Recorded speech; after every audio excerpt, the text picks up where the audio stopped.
بسم اللہ الرحمن الرحیم۔ جامع حدیث ہے یہ کہ رسول اللہ صلی اللہ علیہ وآلہ وسلم نے ارشاد فرمایا، طہارت ایمان کا نصف حصہ ہے۔ الحمدللہ کہنا اعمال نامہ کو نیکیوں سے بھر دیتا ہے۔ سبحان اللہ اور الحمدللہ کہنے کا اجر زمین اور آسمان کے خلا کو بھر دیتا ہے۔ نماز منکرات اور بےہودگی سے بچا کر ہدایت کی رہبری کرنے والا نور ہے۔ صدقہ قیامت کے دن اللہ کی راہ میں خرچ کیے گئے مال اور ایمان کی واضح دلیل ہے۔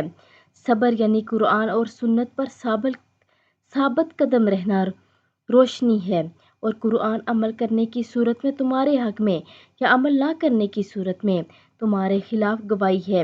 تمام لوگ صبح صبح اپنے کام پر نکلتے ہیں اور اپنے نفس کا سودا کرتے ہیں، بس کوئی تم اپنے نفس کو جہنم سے آزاد کرنے والا ہوتا ہے اور کوئی اسے ہلاک کرنے والا ہوتا ہے۔